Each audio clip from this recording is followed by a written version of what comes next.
Vamos a comenzar esta segunda parte viendo los diferentes tipos de válvulas utilizados en los equipos de aire acondicionado. Válvula de expansión termostática con igualador interior. O con igualador exterior.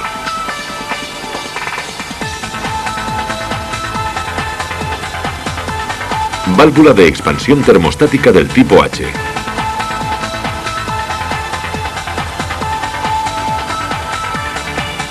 Y válvula de expansión de orificio fijo. Siendo estas dos últimas las más utilizadas actualmente en el automóvil.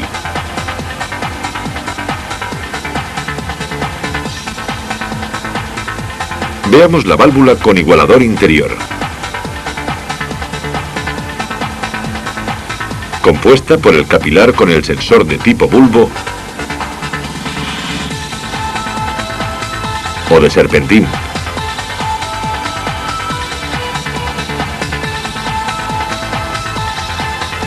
La membrana de control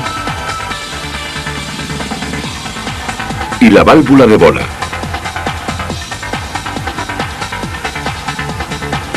El bulbo se encuentra montado a la salida del evaporador y en su interior hay gas que se expande o se contrae en función de la temperatura. Si la temperatura a la salida del evaporador es alta, el gas contenido en el bulbo se expande, empujando la membrana a la varilla de mando y a la válvula de bola hacia abajo, permitiendo que el líquido refrigerante a alta presión pase al evaporador. Esto implica un mayor enfriamiento, provocando a su vez que el gas del bulbo se contraiga, reduciendo la presión sobre la membrana y actuando el muelle de recuperación sobre la válvula de bola para reducir el paso de refrigerante. Por lo tanto, la sección de apertura de la válvula de bola variará en función de la temperatura del evaporador.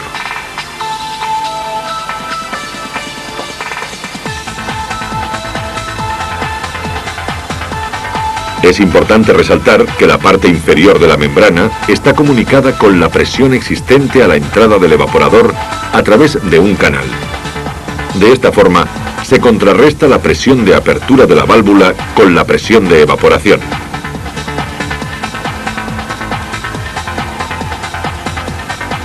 El principal inconveniente que tiene este tipo de válvula es el de no poder compensar las pérdidas de carga producidas en el evaporador debido a que su funcionamiento está condicionado por la presión de comienzo de evaporación. Por lo tanto, si la caída de presión dentro del evaporador supera un valor determinado, se utiliza la válvula termostática con igualador exterior. Esta válvula tiene una construcción similar a la anterior, pero en lugar de incidir la presión de comienzo de evaporación sobre la parte inferior de la membrana, la presión de final de evaporación se hace llegar a través de un conducto. De esta forma, puede reaccionar a la caída de presión producida en el evaporador y eliminar el efecto que produce. La válvula de expansión monobloque o del tipo H es una de las más utilizadas debido a que su mayor precisión de control permite mantener la presión de evaporación más constante.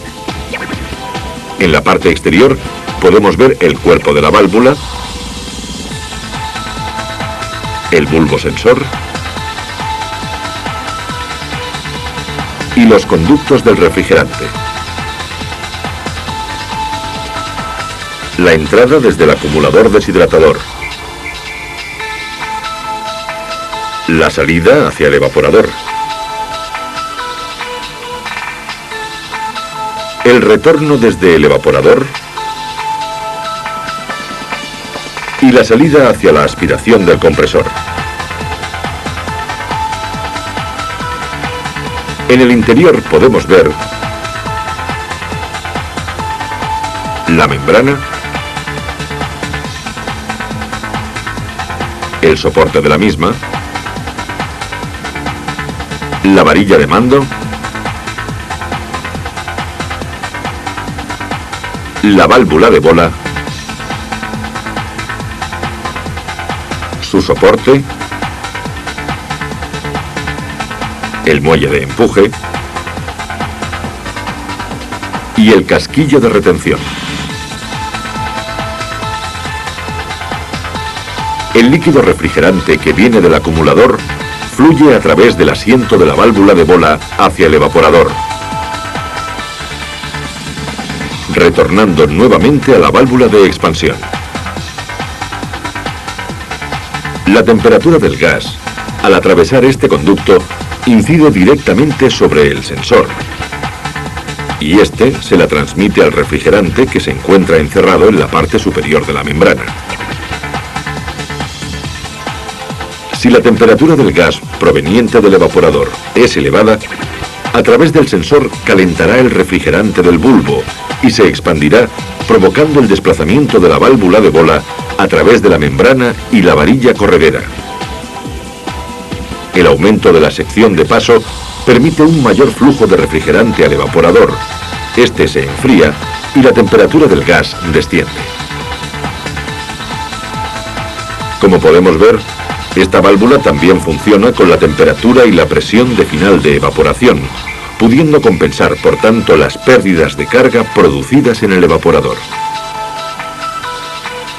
La última de las válvulas de expansión es la válvula o tubo de orificio fijo, utilizado generalmente en los llamados sistemas americanos. Esta válvula se encuentra instalada en la tubería que une el condensador con el evaporador. El diámetro interno del orificio es mucho menor que el resto de la tubería. Por este motivo, el refrigerante líquido a alta presión en el lado del condensador se convierte en refrigerante líquido a baja presión en el lado del evaporador. En la parte exterior podemos ver las pantallas o filtros y los anillos tóricos. Las primeras evitan el paso de partículas que podrían obstruir el orificio fijo. La pantalla más corta, situada en la parte del evaporador, además de limpiar el refrigerante, hace que éste salga finamente pulverizado. Mientras tanto, los anillos tóricos impiden que el refrigerante circule a la parte de baja presión por el exterior.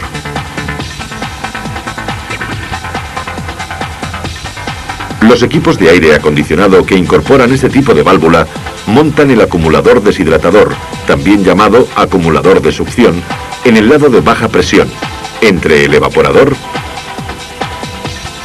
y el compresor. Este elemento, además de realizar las funciones que anteriormente hemos descrito, sirve como depósito expansor, de forma que si el refrigerante a la salida del evaporador no está totalmente gasificado, cuando llega al acumulador se expande y termina de evaporarse, evitando el riesgo de rotura del compresor.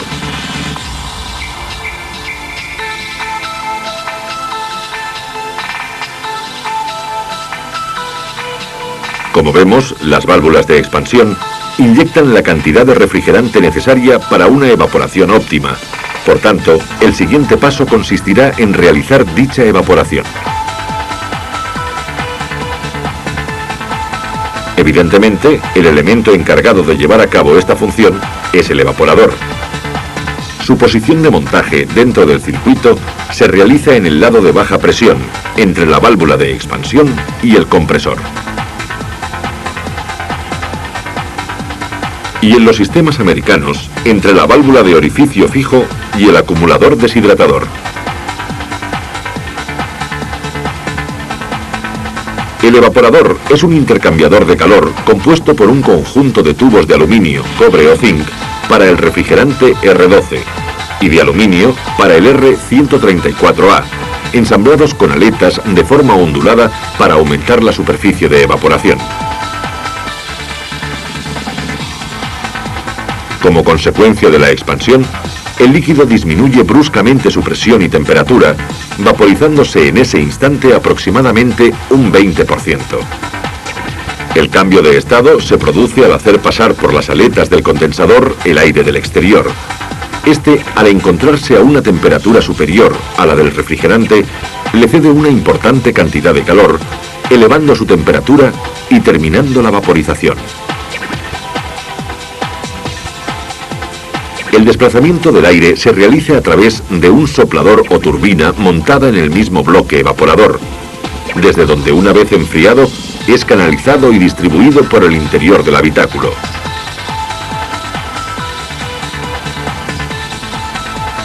Como vemos, el evaporador se encarga de enfriar el aire.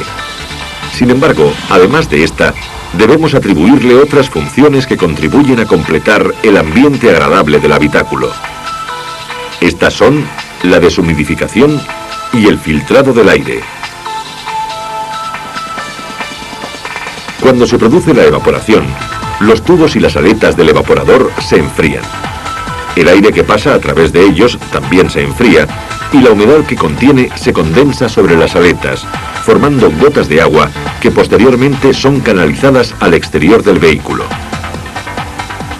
Al mismo tiempo, la superficie mojada del evaporador atrapa las partículas de polvo contenidas en el aire a su paso por las aletas refrigeradoras, completando de esta forma el efecto de secado y filtrado del aire. La condensación de la humedad del aire sobre las aletas puede provocar la formación de hielo en el caso de que la temperatura del evaporador llegara a ser inferior a la de congelación del agua. Si esta situación se produce, el caudal de aire a través del evaporador disminuye. La evaporación no termina de completarse y una parte de refrigerante podría llegar al compresor en estado líquido con el consiguiente riesgo de rotura. Con el fin de evitar este riesgo, los equipos de aire acondicionado montan un nuevo dispositivo. Es el termostato o interruptor termostático. Este elemento va montado en el evaporador para poder controlar su temperatura y, en el caso de producirse un descenso con peligro de congelación, desconecta el funcionamiento del compresor a través del embrague electromagnético.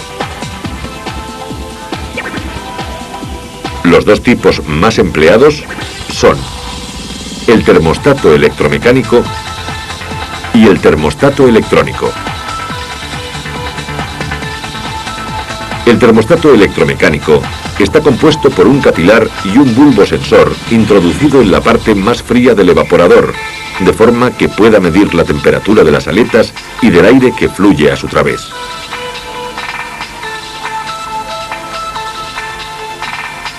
El conjunto bulbocapilar contiene gas a una presión dependiente de la temperatura, estando unidos a una cápsula donde se encuentra la membrana de accionamiento. Si la temperatura desciende por debajo de un valor preestablecido, el gas se contrae y la membrana retrocede, abriendo los contactos y cortando la alimentación eléctrica al embrague electromagnético. Cuando la temperatura del aire aumenta, el gas se expande empujando a la membrana para cerrar los contactos de mando. La alimentación eléctrica se restablece y el embrague se acopla al compresor. Algunos termostatos disponen de un mecanismo a través del cual se puede regular el punto de apertura y de cierre de los contactos. Actuando sobre este dispositivo, se puede modificar la temperatura del aire, teniendo la precaución, como ya veremos en el apartado de comprobaciones, de no llegar al punto de congelación del evaporador.